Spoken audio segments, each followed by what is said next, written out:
the next section, we're going to be talking a little bit about potential pitfalls, ways that we've seen some folks slip up, so that hopefully you can avoid some of these pitfalls. The first one is over requesting documentation. We do not need doctor's notes for basic lactation accommodations like break time and space, or for anything obvious like a larger uniform. I've seen, we've actually recommended for a long time that workers consider bringing in a doctor's note just because it helps them feel more empowered, asking for what they need in the workplace. Some employees might want to do that, but the employer cannot require documentation under the Pregnant Workers Fairness Act and the Pump Act and Title IX, all three of those federal laws. Employers are required to provide basic break time and space without medical documentation. That all said, notes can be requested for more complicated cases. But as I went over with the Pregnant Workers Fairness Act, the information requested should be as limited as possible. And you want to assume the parent is being truthful to avoid violating their privacy and frankly, to retain them as a loyal and eager employee. There's also, some of these federal regulations have the preamble to the regulation talks a bit about trusting employees, and the fact that lactation is so incredibly common. It's the norm for the vast majority, actually, of infants born in this country. We should not assume that somebody's not going to need this, right? We should assume that they are going to need this, and really trust that they are being responsible with that support. The next potential pitfall is breaks. So it's one thing to have a policy, but you also want to make sure in practice that parents have the ability to actually take those breaks. One example is, let's say you have on-call engineers and she's pulled into an emergency project that's going to take a large amount of time. Make sure there's a backup plan so people in those situations can step away and actually take their breaks to pump in practice. Another is avoiding kind of the unexpected consequences of taking breaks, like reduced salary, diminished career opportunities. We were talking to a customer who had a call center, and they had very strict rules around number of calls, the number of minutes on the phone.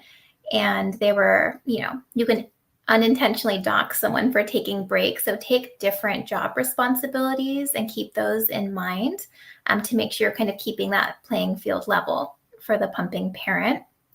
And lastly, there still is a right to lactation breaks after 1 year. For example, American Academy of Pediatrics, AAP, recommends breastfeeding for 2 years or more.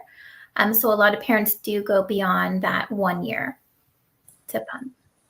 And thank you for flagging that about those unintended consequences. I think that's so important. You need to adjust your metrics to reflect the amount of time the employee is working, and count those breaks out so that they are really and truly breaks or accommodations under the Pregnant Workers Fairness Act. That is certainly a key component of both of those laws to not penalize workers for needing that time. Another potential pitfall is availability and accessibility.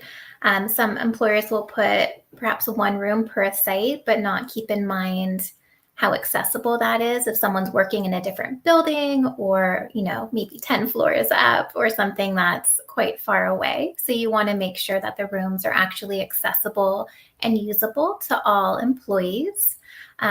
Keep in mind that they have to be open at all times. So if you have someone working after hours and part of your facility is locked down, make sure that the parent can still access those rooms.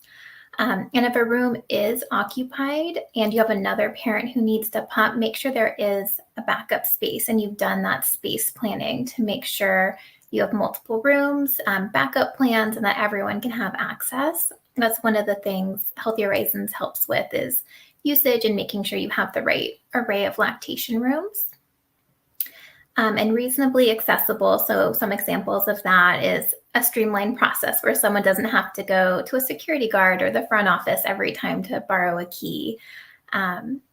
in the examples I gave earlier. Another one is not planning ahead. So I know we've spoken a lot about being proactive, but that really is one of my top tips, is always be proactive and have something in place, because it takes a little time to locate a space and make sure everything's compliant. So have that ahead of a parent returning.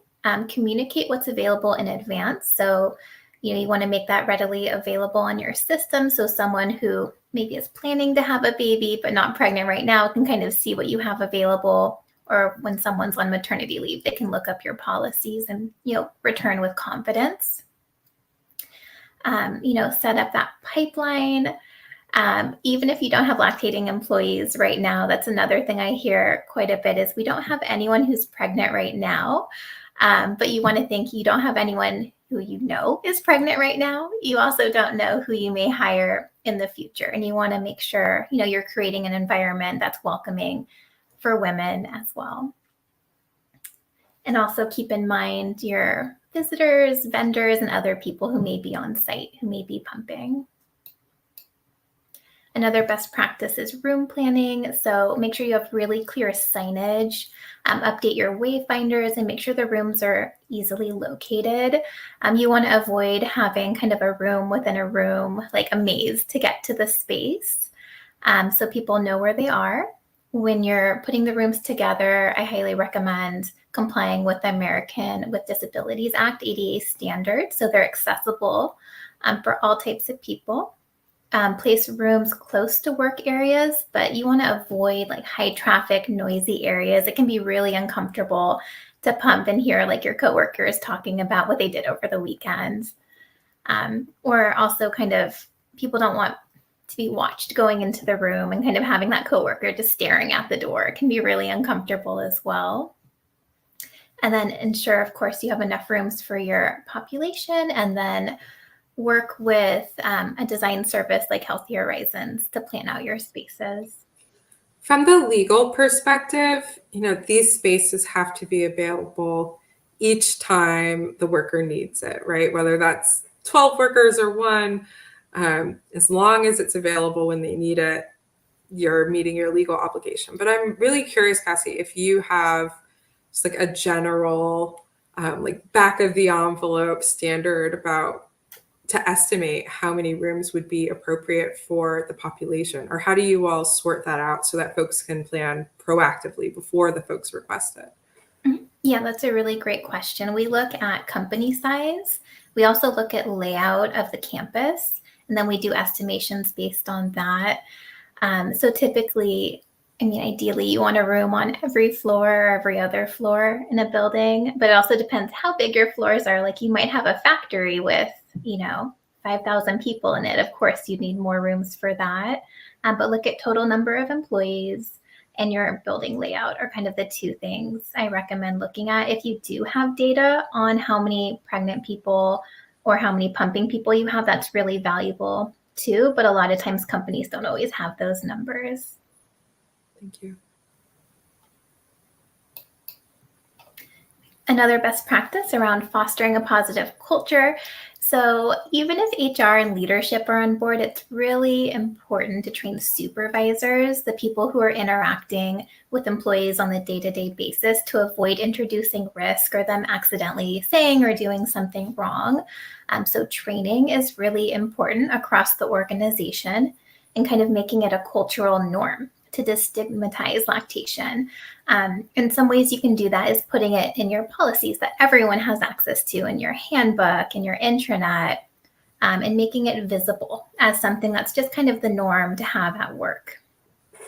You can also survey pumping program users, people using the lactation rooms proactively, to see what needs they have and if there's any problems popping up, so you can avoid them before it becomes a larger issue or potentially a lawsuit down the road.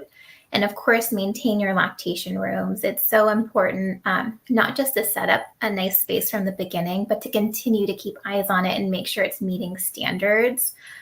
We see companies who set up gorgeous spaces, and then 3 months later, after the first group of people have used it and you have new users coming in, it's kind of not as nice.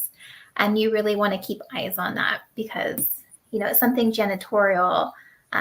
isn't always aware of, or maybe they have many rooms they're maintaining and don't realize.